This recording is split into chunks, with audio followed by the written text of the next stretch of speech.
Good morning all of you. आज हम chapter जो 8 है आपका अशोक का हृदय परिवर्तन, उसके अंतर्गत ग्रामर में संवाद लेखन आपको समझाने जा रहे हैं। देखिए संवाद लेखन क्या होता है, आप लोग पेज नंबर 88 निकाल लीजिए। उसमें देखिए संवाद, दो लेखन जो लिखा है संवाद लेखन, दो लोगों के बीच होने वाली बातचीत को क्या कहते हैं, संवाद। जैसे हम आपसे बात करते हैं क्लास में और आप हमसे कहते हैं, तो दो लोगों के बीच बात होने वाली जो बातचीत है उसको संवाद कहते हैं। संवाद की मदद से एक दूसरे की बातों, भावों व विचारों को समझा जा सकता है। संवाद का प्रयोग लेखन में भी होता है। आपने अभी जो पाठ अशोक का शस्त्र त्याग पढ़ा, उसमें संवाद लेखन का प्रयोग हुआ है। जैसे ये देखो चित्र बताया गया है, एक दूसरे से बात कर रहे हैं, है ना। अब देखो संवाद उसी रूप में लिखे जाते हैं जैसे बोले जाते हैं। जैसे सरिता दो बिंदी दी रहती है ना, दो बिंदी का मतलब होता है कि उसने कहा। जैसे यहाँ पर लिखा है सरिता, है ना, उसके आगे दो बिंदी दिया, उसका मतलब सरिता ने कहा। तो अपन बार बार वो नहीं बोलते। मैं कल बाजार जाऊंगी, है ना, जल्दी जल्दी चलो, शिक्षिका ने कहा।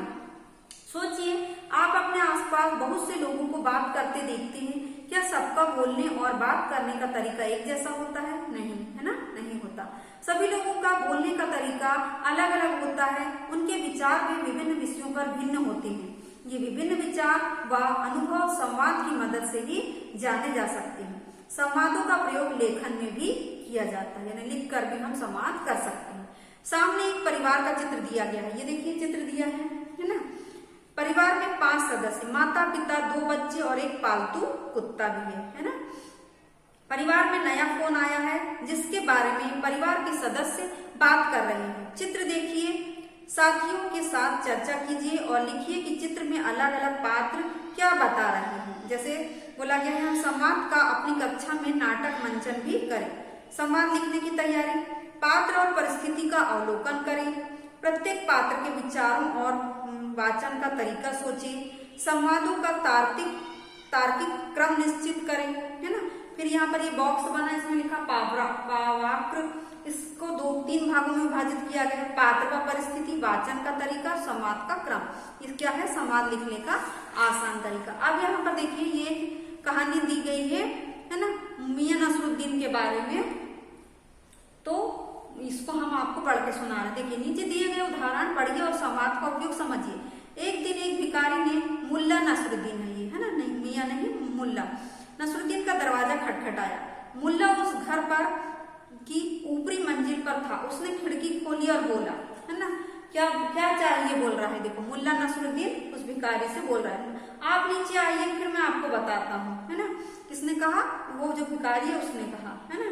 फिर अब बताओ क्या चाहते हो। मुल्ला नसरुद्दीन नीचे आए, है ना, तो उसने बोला कि बताओ आप क्या चाहते हो। एक सिक्का दे दो, बड़ी मेहरबानी होगी, वो जो भिखारी है उसने कहा। भिखारी की बात सुनकर मुल्ला को बड़ी खींच हुई, गुस्सा आई कि वहीं से बोलना था, मुझे नीचे बुला लिया। वो घर के भीतर गया और खिड़की से झांककर भिखारी से बोला, यहाँ ऊपर आओ। अब क्या बोला, मुल्ला ऊपर आओ। भिखारी सीढ़ियां चढ़कर ऊपर गया। मुल्ला ने कहा, माफ करना भाई, अभी मेरे पास खुले पैसे नहीं है। ऐसा किसको कहा, मुल्ला नसरुद्दीन ने भिखारी को कहा, है ना। तो क्या बोलता है, ये देखो, बोला आपने ये बात मुझे नीचे क्यों नहीं बताई थी, मुझे बेवजह इतनी सारी सीढ़ियां चढ़नी पड़ गई, है ना। ऐसा किसने कहा, भिखारी ने कहा।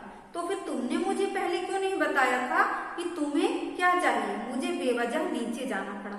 ऐसा भिखारी ने किया था ना, तो वैसे उसका जवाब मुल्ला नसरुद्दीन ने उसे ऊपर बुलाकर किया। अब देखिए आओ करें 11, है ना, उसने दिया है, नीचे दी गई परिस्थिति को जांचकर दोनों पात्रों के बीच होने वाले संवाद को सोचकर लिखिए। अब यहाँ पर एक चित्र बताया गया है, चित्र में पेड़ है, बंदर है और एक कहानी बताया गया है। एक तालाब में एक मगरमच्छ का जोड़ा रहता था। वहीं तालाब के किनारे पेड़ पर एक बंदर रहता था। वह मगरमच्छ का जोड़ा बंदर से दोस्ती करना चाहता था ताकि बंदर उसे पेड़ से मीठे मीठे फल खिला सके। ये कहानी आपको याद होगी, आपको इस कहानी को लिखना है, ठीक है।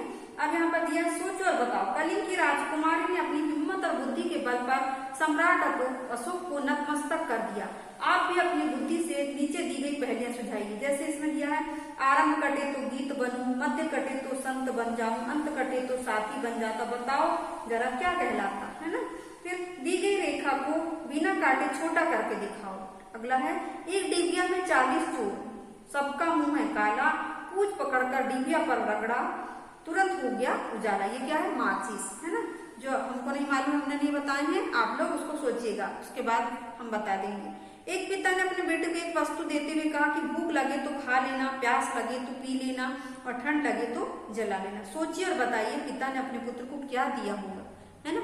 अब देखिए हमें ख्याल है, दिया गया चित्र सारनाथ में बने अशोक स्तंभ का है। ये दिया है चित्र, अशोक स्तंभ सम्राट अशोक के काल में बना कला का बेजोड़ नमूना है। अशोक स्तंभ में 4 सिंह है जो एक दूसरे की चारों ओर पीठ से पीठ जोड़े खड़े हैं।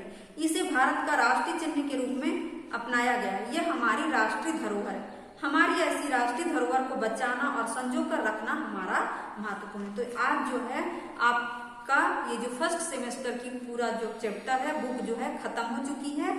अब हम थोड़ा सा आपको मेरी बारी जो है आपकी सेकंड बुक, उसमें 7 नंबर का क्वेश्चन हमको करना है और 8 का बुक हम आपको समझा देते हैं, उसको भी आप करेंगे।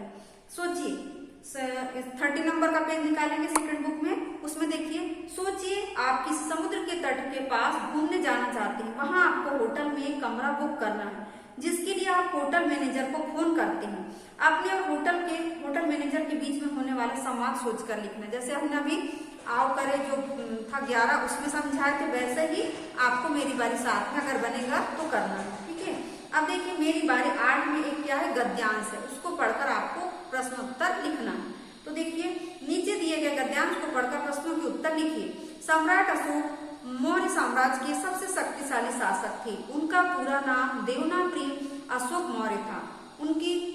उन्हें प्रियदर्शी अशोक भी कहा जाता है। उन्होंने काफी समय तक राज किया। उनके राज्य का विस्तार बहुत बड़ा था। उनके राज्य में भारत के अलावा आधुनिक पाकिस्तान, अफगानिस्तान, नेपाल, बांग्लादेश, भूटान, म्यांमार और ईरान तक शामिल थे। अशोक को चक्रवर्ती सम्राट कहा जाता है, जिसका अर्थ है राजाओं का राजा, है ना। पैराग्राफ सेकंड में देखिए, अशोक के पिता का नाम बिंदुसार था और माता का नाम धर्मा था। उनके पिता भी एक सम्राट थे। अशोक बचपन से ही सैन्य गतिविधियों में प्रवीण थे, सैन्य के जो कार्य थे। 2000 वर्षों के बाद अशोक का प्रभाव आज भी भारतीय उपमहाद्वीप में देखा जा सकता है। हमारा राष्ट्रीय चिन्ह भी सम्राट अशोक के सारनाथ के लौह स्तंभ से लिया गया है, जिसे हम अशोक चिन्ह कहते हैं। अब देखिए इसमें क्वेश्चन है, सम्राट अशोक का पूरा नाम क्या था? देवनाप्रिय अशोक मौर्य, है ना। सेकंड क्वेश्चन, चक्रवर्ती का क्या अर्थ होता है? तो इसी में फर्स्ट पैराग्राफ में से आखिरी लाइन में देखिए, जिसका अर्थ होता है चक्रवर्ती सम्राट अशोक का अर्थ होता है राजाओं का राजा। अगला क्वेश्चन है, सम्राट अशोक का साम्राज्य कहां तक फैला था?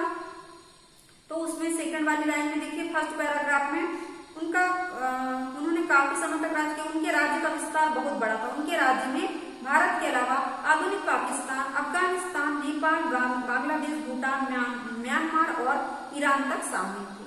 फिर अगला क्वेश्चन है, अशोक चिन्ह कहाँ से लिया गया है ना। तो सेकंड पैराग्राफ में सबसे नीचे वाली लाइन में देखिए, हमारा राष्ट्रीय चिन्ह भी सम्राट अशोक के सारनाथ के लौह स्तंभ से लिया गया है, जिसे हम अशोक चिन्ह कहते हैं। फिर लास्ट क्वेश्चन है इसमें अशोक के माता पिता का क्या नाम था? तो अशोक के पिता का नाम बिंदुसार और माता का नाम धर्मा था। तो ये हो गया आपका फर्स्ट सेमेस्टर के पूरे चैप्टर हमने आज खत्म कर दिए हैं।